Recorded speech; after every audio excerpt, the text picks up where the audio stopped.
You are now tuned into the 2-Minute Warning, a live stream community conversation pertaining to social and political issues and how we can collectively resolve them. Powered by the Westside Gazette.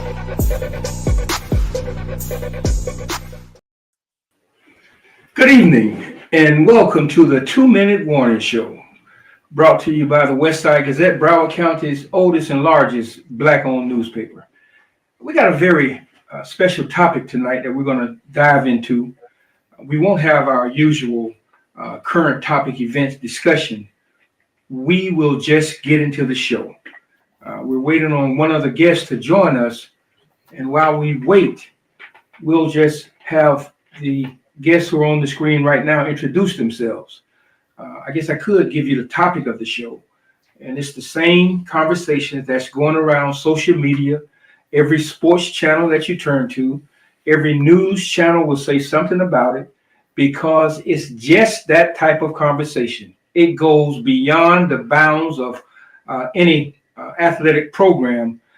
It seems to have a correlating effect to what's going on and happening in today's society with the orange man in the White House. All of that will play a part of this conversation.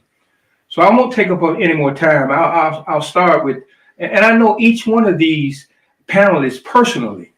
So I'll start with Coach James. Would you introduce yourself, please? How's everybody doing tonight? My name is Mark James, and I'm glad to be here also amongst great friends, great men. I can tell you a little bit about myself in 30 seconds. I am historically an educator, K-12 educator to an administrator. I've been a college head football coach and a college administrator, a dean of students. I'm an author.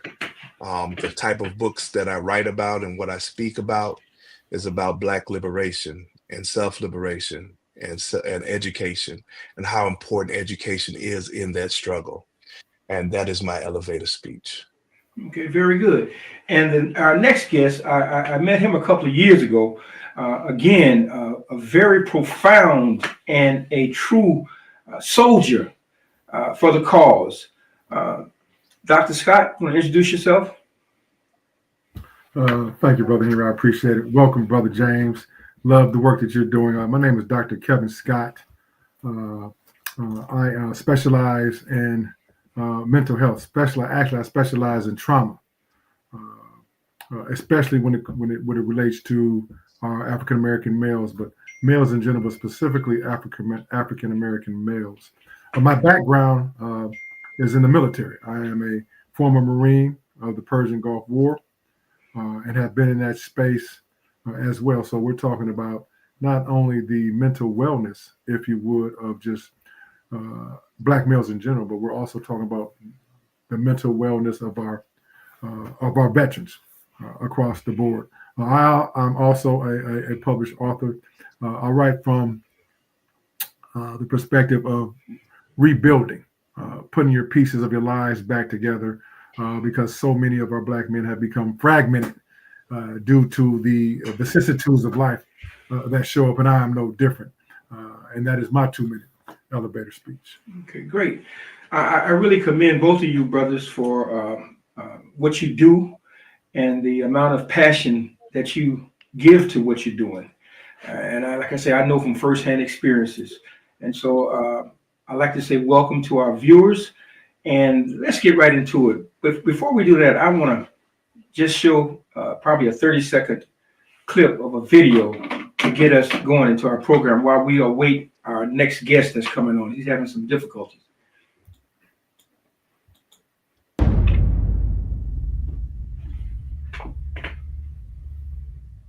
How you feel about this situation with Shedeur Sanders, him getting drafted in the 5th round? The Shedeur Sanders scandal, as I'm going to call it, not a scandal on his part, but a scandal on the racist NFL part, to me is a reminder to every Black man in America. No matter how rich, no matter how wealthy, no matter how famous, you are still a ninja in this society. And you better never forget that. First of all, Shedeur Sanders was my favorite college football player for the past couple of years. He's probably going to be my second favorite football player behind Jalen Hurts. I even heard that the Eagles were interested in him. Okay, very good. I see our next guest is in the room. He's on the screen. Let's bring him on the screen. Good evening, Coach Robinson. You can introduce yourself. Hey, good evening, everybody. I hope you can hear me. Can you hear me, Bobby? Yes, we hear you well. Okay. Hey, brothers. Glad to see you tonight. Good to be here.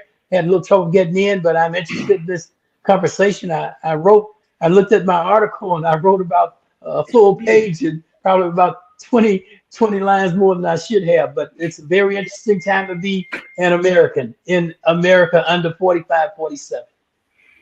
Okay. But I'm Nunnie Robinson. I'm a former educator and administrator on the high school level, 43 years, taught in both Broward and Dade counties, and have had an impact on a lot of the young people in my life, and I'm very proud of that. Thank you, Bobby. No, you're more than welcome. You missed out one of the most important things, the fact that you were a coach, a great coach, as a matter of fact, not just a coach. So, well, thank you. I appreciate that. And I mean that. Okay, so we're gonna get started. I just want to open this conversation up. All right. Our 2-minute warning show, a reality check. Shedeur Sanders stands at the intersection of talent, scrutiny, and expectations. But what does his journey reveal about the deeper realities facing young Black athletes? Tonight, we bring together 2 former coaches, a substance abuse specialist for veterans, to explore the public's perception of Shedeur, the weight of generational pressure, and how race, fame, and personal struggle shape the narrative, both on and off the field. Now, I know that's a broad perspective, but we're going to bring it home and narrow it down so we all can have a say, so you all can have a say so in this particular incident and others that we find ourselves tied into. If I could, I'd like to start off with a question to the 2 coaches first. And I'm going to start with you, Nunnie. Okay. You've coached elite athletes. How do you interpret the public scrutiny Shedeur Sanders faces? And is it different for Black quarterbacks? It is absolutely different, not only for Black quarterbacks, but for Black athletes in general, especially so when your father is involved in decisions that you make that impact your future. And I think that what happened, you have someone who was in the top echelon of the football hierarchy in terms of being drafted in the NFL. And all of a sudden you have this precipitous fall. And the question is, was it because he actually did something wrong, that he turned some owners off, that he said something, or he was too arrogant or too opinionated? Or was it because he was Dion's son and they were actually targeting him instead?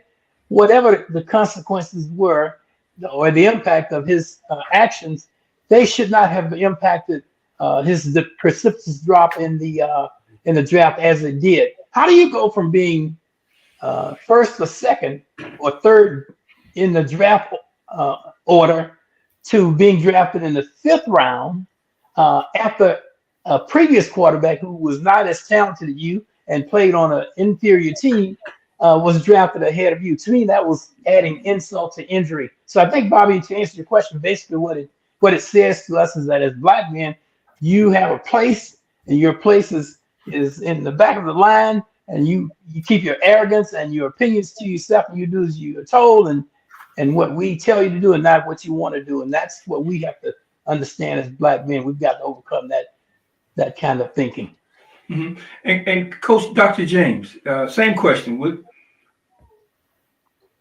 I think that we got to go roots cause analysis to this. First of all, we have to see through that these are nothing more and have always been historically attack on Black fatherhood. When you really look deeply at this situation, and take yourself out of being a fan. And I've coached this game on every level, been a part of it on every level. The thing about the quarterback position is something that we really need to understand, that billionaires see the quarterback position as the leaders to their franchise. And when you look at that situation, here you have Deion Sanders, and this situation is very close to me because I remember being a high school coach, and I remember my son being my quarterback, and I remember people that looked like me and people that didn't look like me were vicious in what they said and what they did, and it did take a mental and a traumatic toll on my son and myself when I look back at it in retrospect. I think that we have been trained to not support the Black male. And whether you call the Black male the quarterback or you call him the father in the home that has been inextricably reduced and taken out, I think that we got to really go to the root. You know, this is the sport, this is football, it is quarterback, it is the billionaires club. But what they did was they got together and made a decision that was not only political, not only financial, but this is capitalism. They made a decision collectively that we're going to hold him out unto a certain point, and they cost him $40 million to be able to humble him. So we just got to be careful that when we look at this, it's just not the sport. This is what happens to the average Black man in society in America every day. Okay, I'm going to switch it up a little bit, Doc. Dr. Scott. I want to ask you this question. It's similar, but I'm going to go this way. Many veterans struggle with identity and public perception after service. Do you see parallels between that and what high-profile athletes like Shedeur face when the spotlight turns critical? Well, I don't necessarily see a strong parallel with the veterans per se. I think that's in a different contextual framework. I do want to stand on the very eloquent analogy that Brother Robinson and Brother James made when we talk about the attack, especially the attack on the Black male, Black fatherhood. When we talk about, and from a mental health perspective, Brother Henry, that's where I really want to start. What I want to touch on when it comes to Shedeur Sanders, and to Brother James' point, the fact that they cost him $40 million to me is secondary when you look at the vicious, nefarious attack on his mental masculinity. This was nothing but a complete, visceral, calculated attack on the emasculation of the Black male psyche, starting with his father, who has come to this prominence. People wanted to see Deion fail. But then you take this young, good-looking Black man who's the quarterback of a Power 12 conference. When you see him, he's got this $300,000, $400,000 necklace hanging off of him, dripping up off of him. His arrogance is off the chain. And that, to this day, is taboo to white America, especially white NFL America. And we just are still on the heels of Colin Kaepernick. Okay. So you understand now, if I need y'all to put this in context across generational gaps now. Brother Robinson, you've been doing this a long time. Brother James, you've been doing this a long time. Ain't nothing changed. If Colin Kaepernick was blackballed for simply taking a knee to protest the disparities of Black males across the country, what do you think they was going to do to this arrogant young 22-year-old Black male with a mansion hanging around his neck, knowing who his daddy was and the bravado that he brings to the table? And to your point, Brother James, this happens across the board. This was nothing but a 2025 attempt, and I do say attempt, at buck breaking. Bobby, may I add to what? Jump in. Okay. Jump in. I'll put my questions away. We can open this up. I just want to get some stuff going. Okay, historically, you all recall John Elway. I'm a little bit older, so you may not, but John Elway was a Stanford quarterback, a great quarterback. They wanted him to be drafted by the Indianapolis Colts. That's who was going to draft him. Somehow his agents got the word that he was not going to play for the Indianapolis Colts and ended up being drafted by Denver in a trade, you know. The other one, which everybody knows about, is Arch Manning and his support of Eli Manning. They just said adamantly outright that my son is not going to play for the San Diego Chargers. And they manipulated through the draft, where he was able to get drafted by the New York Giants, where he also won 2 Super Bowls, 2 outstanding quarterbacks.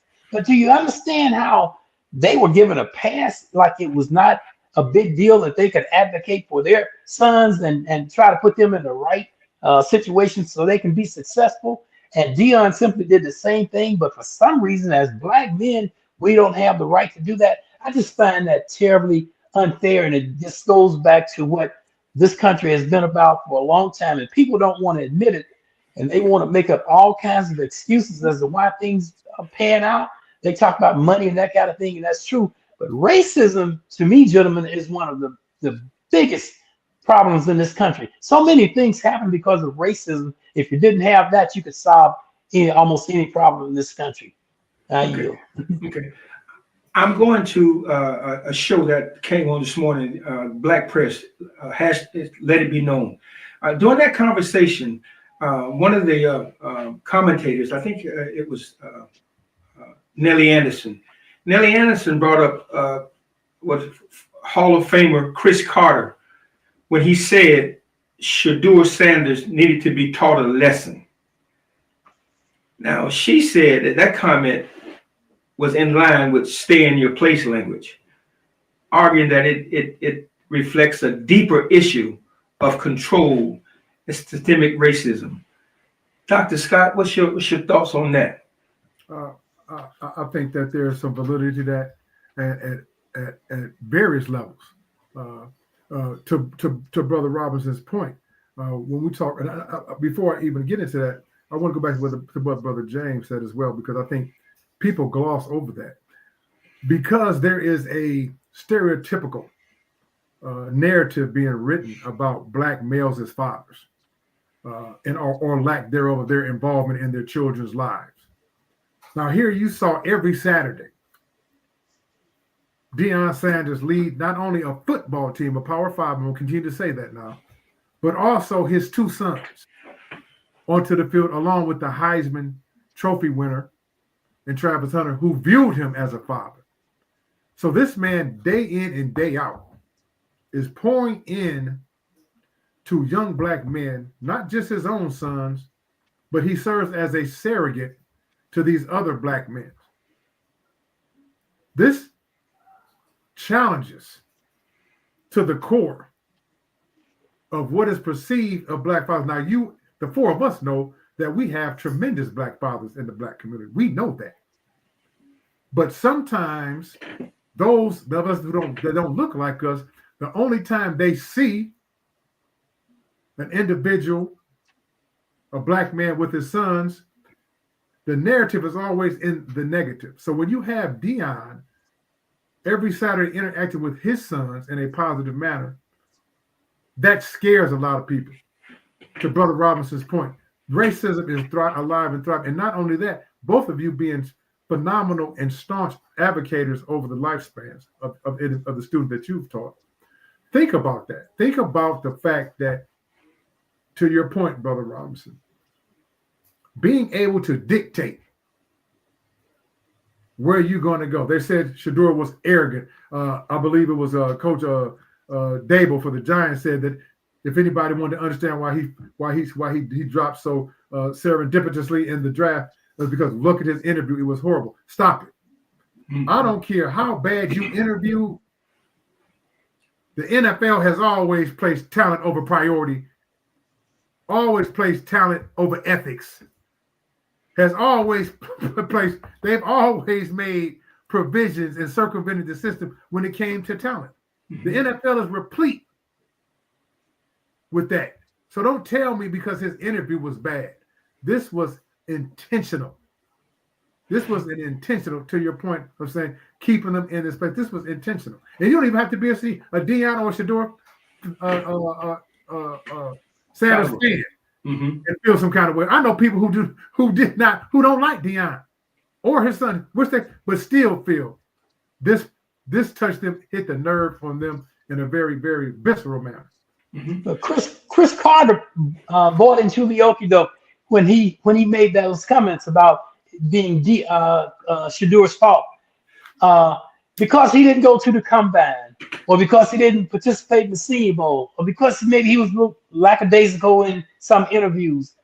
They would find any excuse they could to justify the collusion that they perpetrated, and we're talking about the NFL owners and probably including Roger Goodell, the commissioner, because he works for the owners, right? Absolutely. What they did, they eviscerated that young man and made him look like it was awful what they did to him. I wanted to cry. I was so hurt by what they did. And it was because I believe that they really wanted to send a message to all of us and to our young people.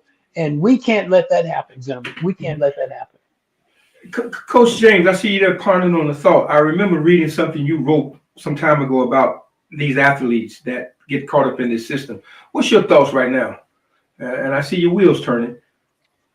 So in the book that I wrote, 50 Years of Silence, the key part of that deals with this is commodities versus liabilities. I think that, again, one of the things that I'm going to do, Bobby, you know, I'm always going to keep it 100% real. Deion Sanders is a commodity. Absolutely. Many of these student athletes that are developed in the vans of white coaches that take them all across the country and then go to PWIs are created as commodities. Just like on the slave plantations, the best wrestlers, the best boxers were the commodities. They were able to sleep where they wanted. They were able to eat some of the foods that the other slaves didn't get. I think that we must understand that piece first. Then we have to remove ourselves from being a fan of the game to being a critic of the game. When we start talking about Colin Kaepernick, remember, Colin Kaepernick, half of him was black and half of him was white. One of the things that I'm going to tell you is that most white society, because of their situation financially, historically, lead without fear. And when he protested and he looked back, we were not there. So my point to you and the people that are listening is that we got to talk about us. We also, we know the system. That we've been living in the system. We've been reduced by the system. We've been limited by the system. We know the system. What about us? One of the things that bothered me, and Coach Nunnie talked about Chris Carter, okay? Again, these are people that play the sport but don't look at the history. That may be Hall of Famers, but are Hall of Nothings when it comes to understanding what you say is visceral and cuts deep. The weight of my black skin is never, ever to be played easy. The weight of my black skin carries this young man. And the reason why it carries this young man is because I understand the vicarious trauma that he's dealing with. I dealt with this sport. I lived this sport. The sport is me at every level. But what I decided to do is to look at the history and the roots of everything. And this is all driven by capitalism. So what they did was a capitalistic move that was driven by the fact that white and black skin inextricably in society, historically, through colonialism, imperialism, we have this relationship. And that relationship is never going to change. We shall overcome. We are in the overcome, okay? There's a reality. I'm going to say this before I stop talking. I want you guys to understand something and put it in perspective. And I want you to get this. There's never been a black nation that colonized anybody. Absolutely. We don't have that mentality, Brother Henry.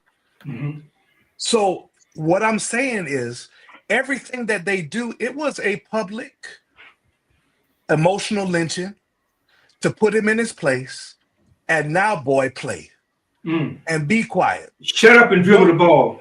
Shut up, dribble the ball. Do as I say. Keep your daddy out of here. All his dad said was, I want to have a choice of where my son goes. We know that Reaganomics, the chief thing of Reaganomics and the war against the black community was to get the black man out of the house.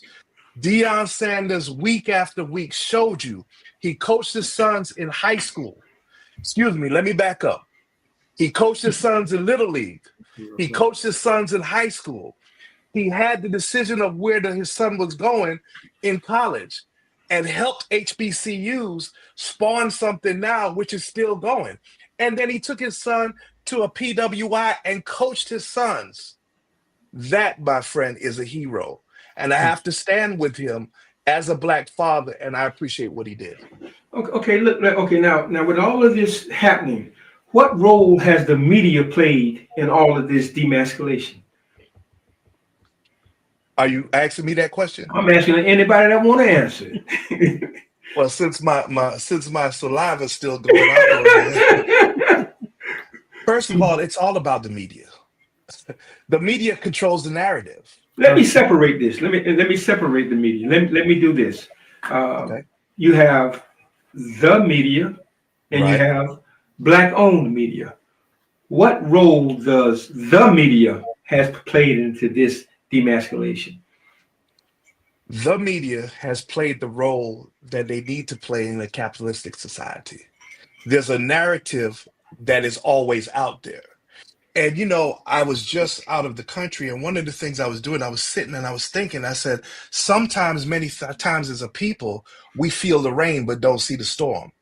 And what we have to start doing is we need to go back to when we were visionaries. We need to go back to where we all spoke to each other. And now we're in a separated society within our own black society. And it's just like Willie Lynch's, where we're old versus young. So you got brother Coach Nunnie Robinson, who's a legend in coaching. If I asked him a question, and this is serious, guys, if I asked him a question, how many young coaches today have come to be able to gather knowledge from him? His answer would probably be like mine. So again, the reason why the media can control the narrative is because the black people have not taken the narrative and said, no, listen, you're not going to talk about our black father and one of his black sons like that. You're not going to control that narrative. We need to take back the narrative. And the thing is that we accept it. We accept the mainstream media as the gospel truth. What we need to do is we need to be diggers for truth. We need to be able to excavate the things that are really there. And Brother Henry and my brothers, Dr. Scott, that is our problem, is that we are not going to the black media. We are not going to the places where the truth is truly being taught and told. We're turning on, I won't mention any names, but we're turning on the large mainstreams, but we're not looking to the people that are speaking for our people. And you know, I want to jump on that point right there, and I'm going to play the devil's advocate. To your point entirely, Brother James, Dr. James, you're absolutely correct. And some of those who will not go and make that sound bite will say, because Deion left Jackson State and went to that PWI,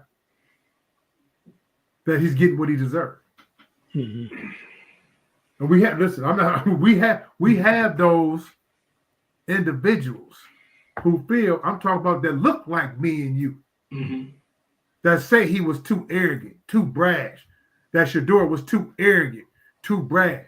That's what he get for having all that jewelry on, acting like that, you know, this, that, and the other. There are those who look like us,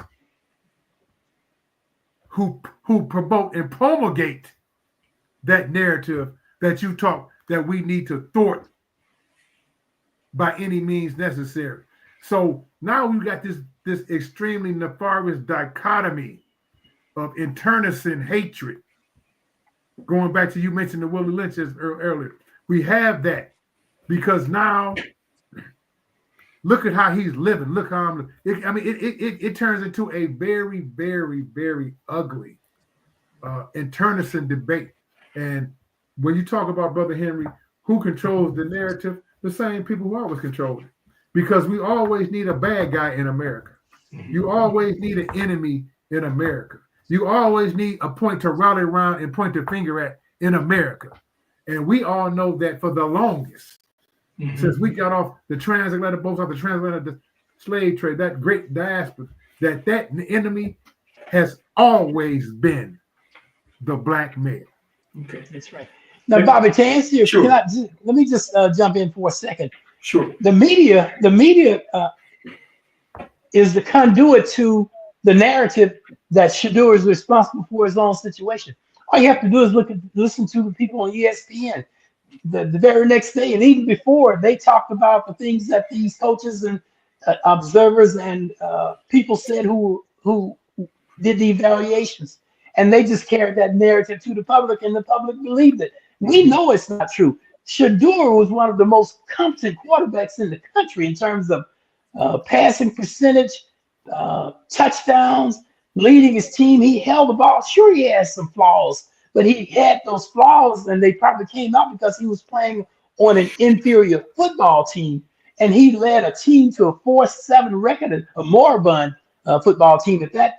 And the next year they had a winning record, and he was outstanding. So all of a sudden he has this precipitous drop from being one of the top 10 in the country to being a 5th-round pick. It doesn't make any sense. Bobby, let me take this a little bit further. Go ahead, Nunnie. It goes back to politics. President Obama, when he was elected, had the Senate and the Congress, and they passed the Affordable Care Act. Then the Tea Party came along and told our voters that he was wrong and didn't know what they were doing. The Democrats were not our friends, and they voted Republican. And for 6 years, even after McConnell had said, we're going to make him, it's our job to make him a one-term president. They didn't do it. It didn't work out that way. But for 6 years, they kept President Obama from being the most as effective a president as he could have been, as President Biden has been. You cannot, to me, disconnect the sports from the politics in that sense, because it all seems to go hand in hand with what's happening in America today, politically and socially and in every other aspect, Bob. Okay, if I could, while we're doing this, let's to our viewers. I got a text from a YouTuber that says, "If you don't own the teams, then how can you be more than a spectator?" And this is coming from Mississippi, from a black publisher. That's one question that we're gonna deal with, and I want to give some encouragement to you guys. I see Daryl Siggers. It says, "You brothers are speaking real truth, and I'm so proud of you."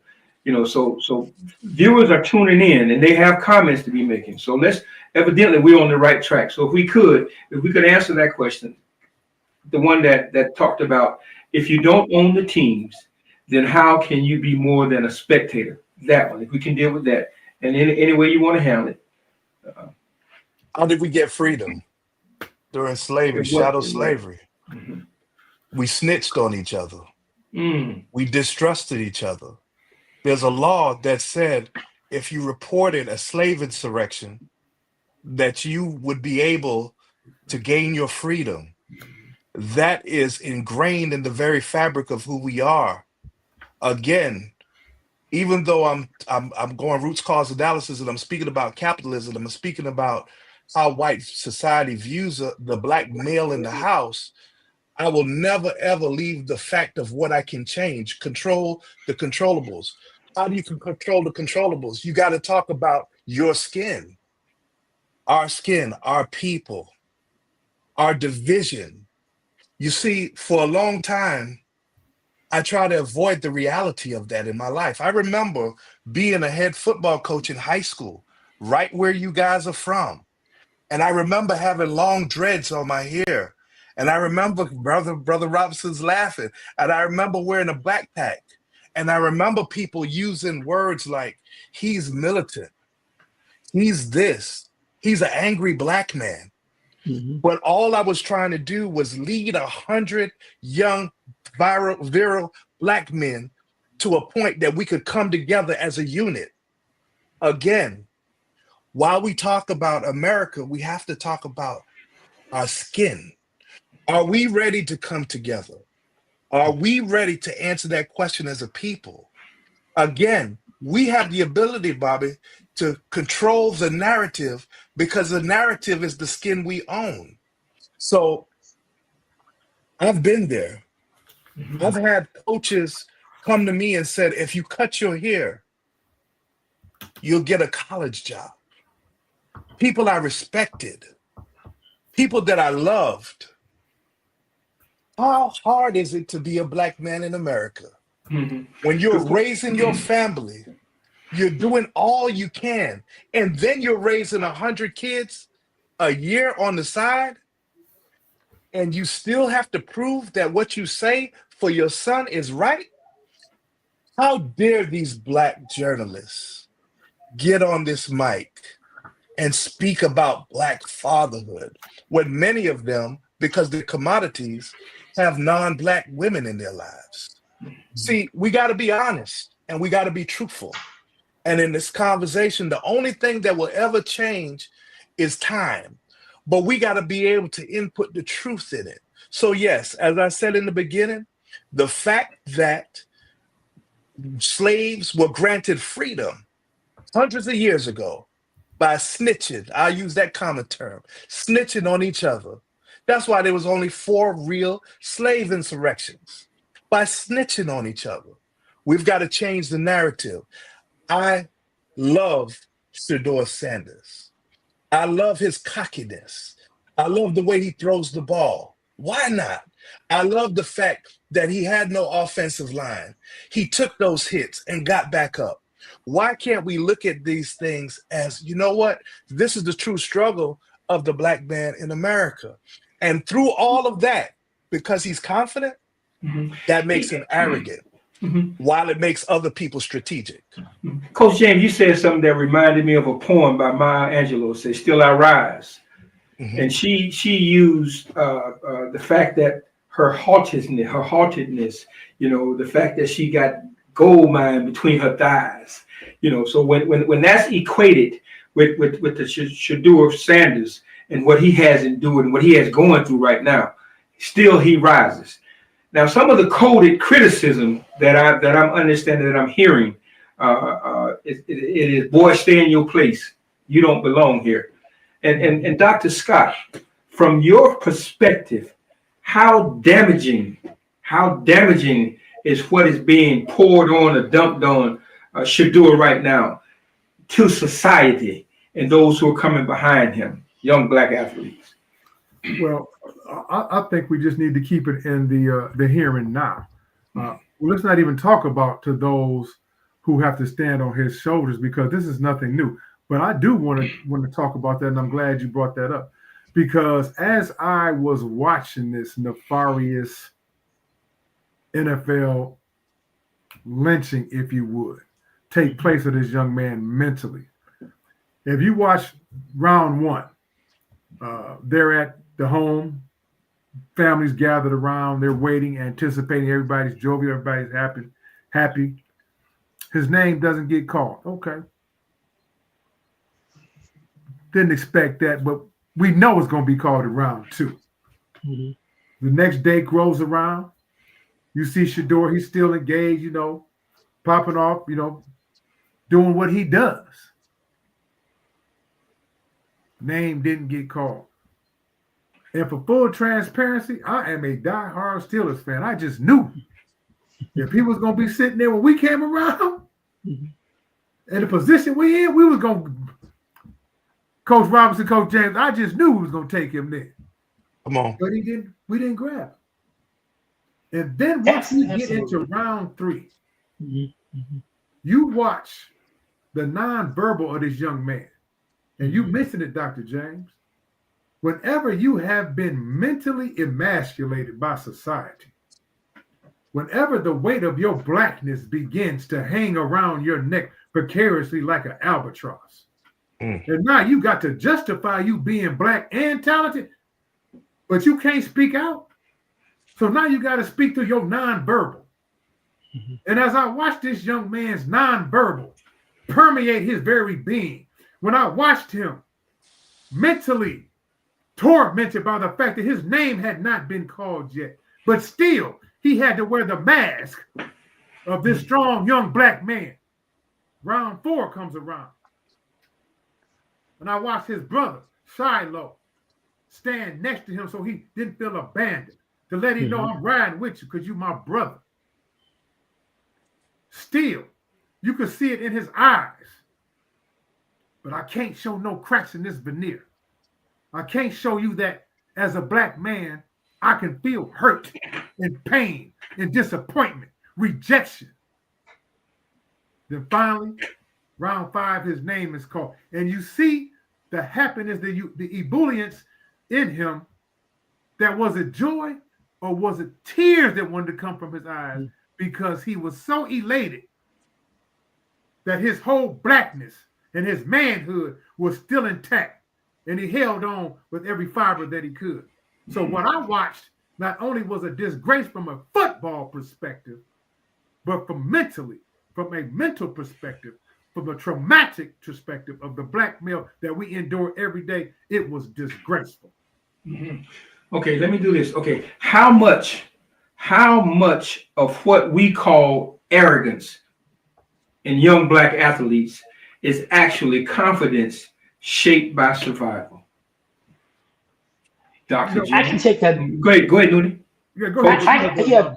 Because I think for one thing, the perception was that Shedeur was the only one wearing some kind of gold chain, a necklace, or whatever he wore. A lot of athletes wore that night. They were that's a part of their persona. So to me, that had nothing to do with it. That was a part of the attack on him personally. But Bobby and Dr. Clark, what I want to pose this to you. I'm kind of upset with Mike Tomlin. I think right now, and I don't want to say anything wrong, but to me, as a head coach and with as much influence as he had, and Pittsburgh needing a quarterback, he should have been at the very least taken in the 3rd round by the Steelers, and they chose to take somebody else. That told me that a collusion was in place, and he had, because Brian Flores, who was the Miami Dolphins coach and accused our owner of being a racist and lying, and eventually Mike Tomlin took him in as a special assistant. He's now with Minnesota, and that whole situation has gone away. You understand what I'm saying, gentlemen? Here's another thing.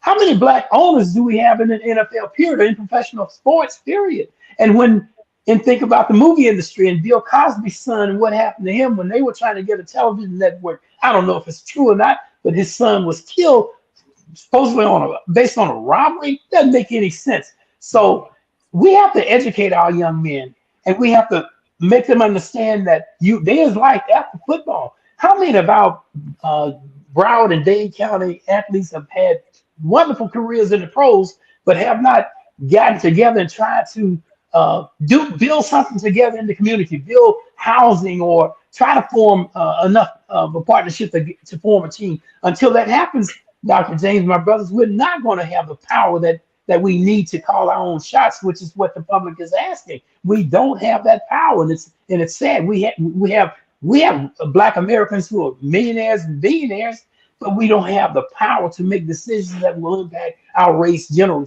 to elevate our race.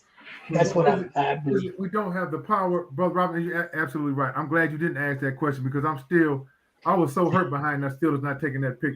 But it's not that we don't have the power. It was to your point about the collusion. And yes, Brother James spoke on it when he talks about just the nefarious nature of us snitching on one another. We have so much envy because we have the black wealth. There's no reason why we don't own football teams. We don't own networks. We don't own none of this. It is a shame that, to your point, Dr. James, our black skin is our commodity.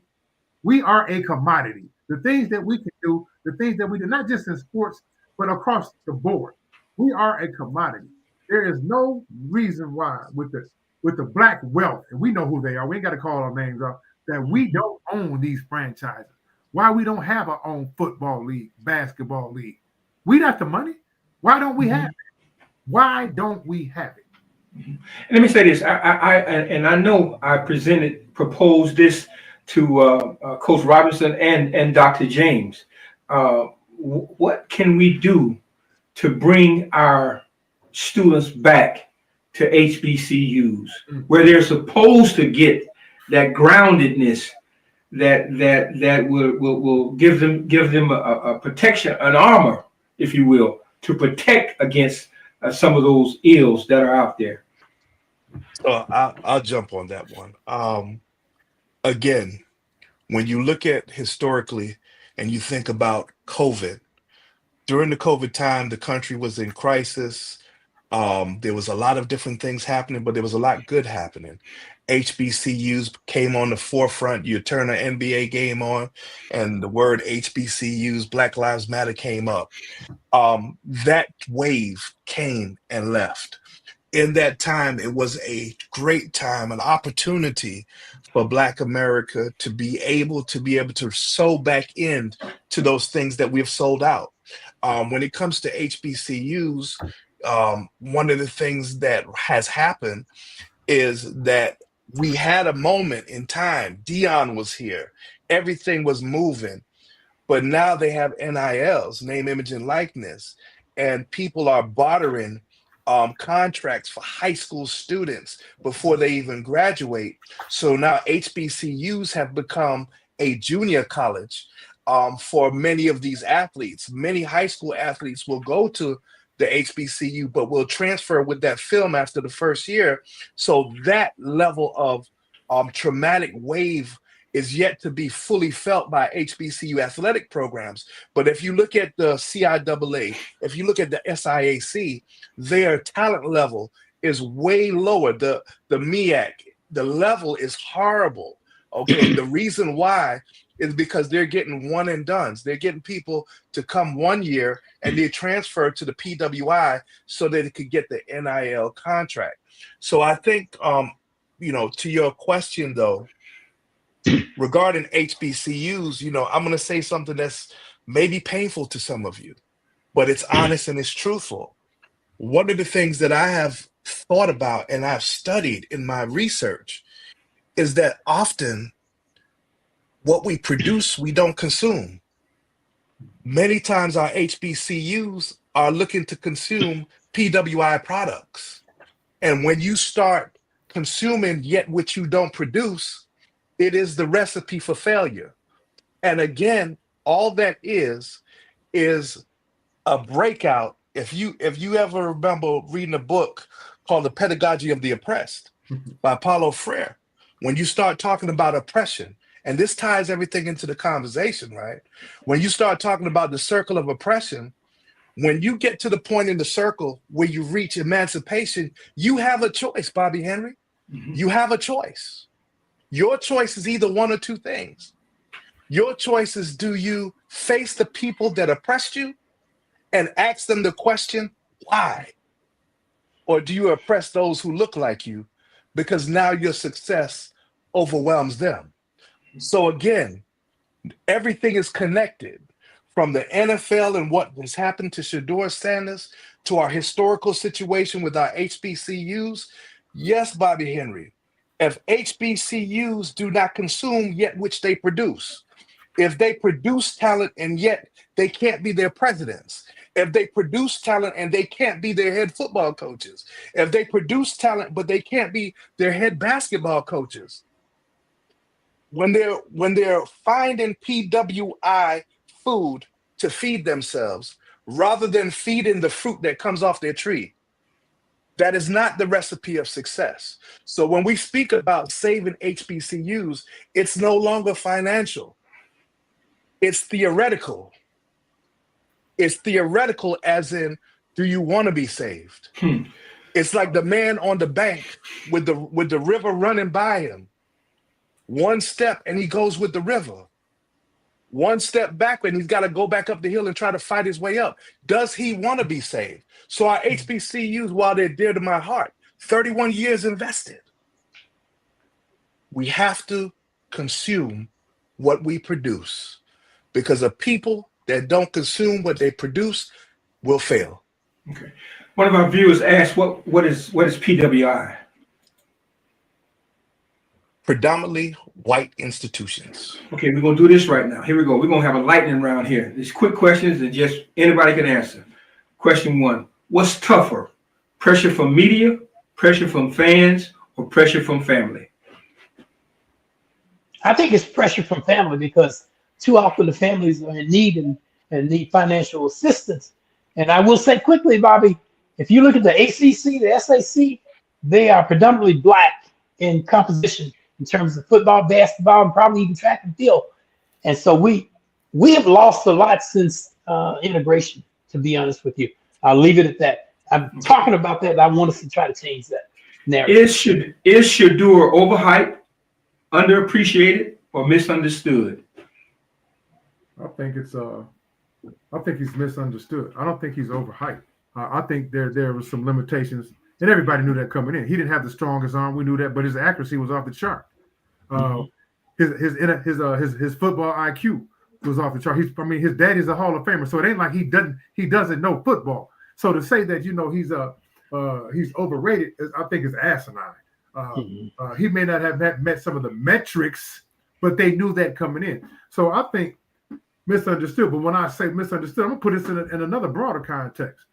You take, and this is just something, an aside to watch. I want to see how much success Belichick is going to have at UNC, because we're talking about this older coach, and you're talking about is Shedeur misunderstood? How can you relate when, especially with the transfer portal, as Brother James has mentioned, when you got we got this influx of being able to leave, you must be able to connect with these young Black men at more than just on the gridiron or the hardwood or the baseball diamond. You got to be able to speak their language. You got to be able to understand that. Bobby Henry, let me say this. I'm going to ask a question. Has Mel Kiper ever picked somebody number one on their board and they fell to round 5? That's all I want to ask. Yeah. Okay, good question. Yeah. In one word, how would you describe the current culture around young Black quarterbacks? The morale is abysmal. It's abysmal. Okay. Low morale. That's right. 2 words. Okay. Name one thing the public doesn't see about athletes, an athlete's mental health. The truth. Ooh. The invisible wounds. The weight of their skin inside of the helmet. The internal struggle. The silent. They're not superhuman either. The vicarious trauma that they got to carry, that they run into the stadiums and turn around and look in the stands and don't see people that look like them. Okay. We're going to turn to a question from one of our viewers, and she asked, it just left quick. Okay, it's coming back. Which question? It was Betty Lumpkins at the bottom. There you go down one more, all the way down. There, one more time. It's off the screen. It's off the screen. There it is right there. HBCU. Where'd you go? What HBCU did you work at, Dr. James? If you don't mind, please. Several. Right now, Virginia Union University. Okay, cool. Here we go. True or false? Racism in sports today is just as present, but more subtle. We show can jump. We great entertainers. Shuck and jive. I don't think it's so subtle. I think it's pretty open. Yeah, thank you, brother. Thank you, Brother Robson. Yeah, I don't think it's so subtle. I think that racism continues to perpetuate and evolve. Now the language is more coded, if you would, but the narrative is still the same. If you listen, it's just a different coded language. But there's still the subtle, innocuous jabs at racism across all sports. It reflects our society today, Bobby. More so? Yeah. When the cameras are off and the crowd is gone, what do we owe young men like Shedeur Sanders, not as fans or critics, but as a society? I can say quickly that I know he had so much support that he probably didn't feel, and I know he's a young man of faith because his dad is, and I just know that he can be assured that there were so many people in this country pulling for him. He has more people supporting him than against him. Dr. James?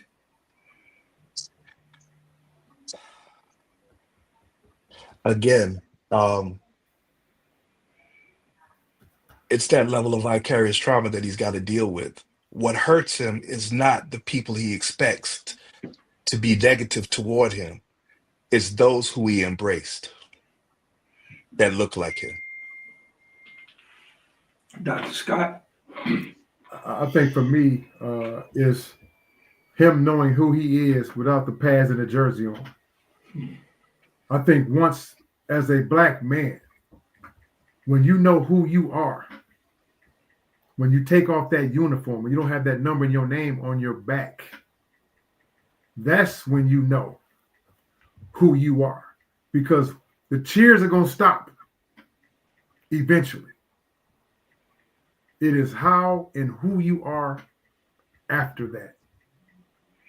Then I think he needs that safe space to know who he is. Not saying that he does not, but to know who he is and feel comfortable knowing that if I never put these pads on again, am I okay? Mm-hmm. Not just from a financial perspective. I'm talking about from a psychosocial, emotional perspective. Okay, let's do this. We're at the top of the hour, and as we get ready to wrap up, I want us to give a closing thought, an action, or that which we need to take away from this hour we spent together discussing the surroundings of the impact of how a young black man was treated for his standing up to who he is, and actually how his father raised him. So as we ponder that thought, if we can go around and close out, we'll start with you first, Coach Robinson. Okay, I think that we have to reach our young people. It's Shedeur now. He's the target. It was Obama before. It was Martin Luther King before him. It could be any one of us. And we have to, so I think we have to really educate our young people as to what's going on in this society. And they've got to stop depending so much. And I love sports as much as anybody, but sports can't be the end all. There's life after sports. There's education to get. There's unity to forge among our people, so that what we're doing benefits the whole of our people, because nobody's going to come and save us. We have to do it ourselves. We have to start educating our young people early on that it's not just about sports, it's about life, and it's about education, it's about learning, it's about uplifting. And I just think that that's what we need to focus on as well. Dr. Scott? Yeah, my question would be simply this. My food for thought would be, if this happened to one of our most talented, brightest young men, if this type of behavior, he was subjected to this, and he was truly one of the pinnacles of college football, to Dr. James' point, no one on Mel Kiper's board who was projected to go 1 to 2 fell to the fifth round in the history of the draft that he's been doing this. So if they did this to one of our creme de la creme, if you would, what do you think Ray and Little Man and them got coming if they did this to one of our top echelon? So again, I'm gonna always come from the conduit and the lens of mental health. We can never stop working on understanding the importance, to Dr. James' point, of understanding the weight of your skin color. I think that when we look at white fatherhood as strategic, and Black fatherhood as overconfident, we're responsible to control the controllables. There is deep epigenetical trauma that lies within our skin from generation to generation. I am never concerned with what this society says about Black skin. I am always more concerned about what Black skin says to Black skin. Mhm. We must look at this situation, and it is a micro of a macro problem. This same situation happens in our churches. The same situation happens in our school systems. There's no more Nunnie Robinsons walking the halls of schools, caring, making sure people get home safely. Many times when you go into many of our public schools, our teachers that look like us are on Amazon ordering stuff so it'll be at their house before they get there. I am more concentrated on what are we going to do? What are we going to do? When will we move from being the entertainment and the entertainers to our rightful places as kings and queens? That is what I say. This young man is a king in my book. His father is a king for highlighting Black fatherhood. And I will never turn against Black fatherhood in a society when I grew up that a Black father was a missing link. Wow. Okay. Great show tonight. And in my closing statement, tonight wasn't just about Shedeur Sanders. It was about the weight carried by so many young Black men navigating fame, expectation, and identity under a relentless spotlight. As we've heard from the coaches and the specialists who've seen these pressures up close, it is clear talent alone doesn't guarantee peace, and perception rarely tells the full story. If we're serious about supporting the next generation, we have to do more than cheer. We have to understand. Until next time, stay aware, stay engaged, and keep asking the questions that matter. Thank you all for participating tonight. Thank you, viewers. And until we do this again, God bless you all.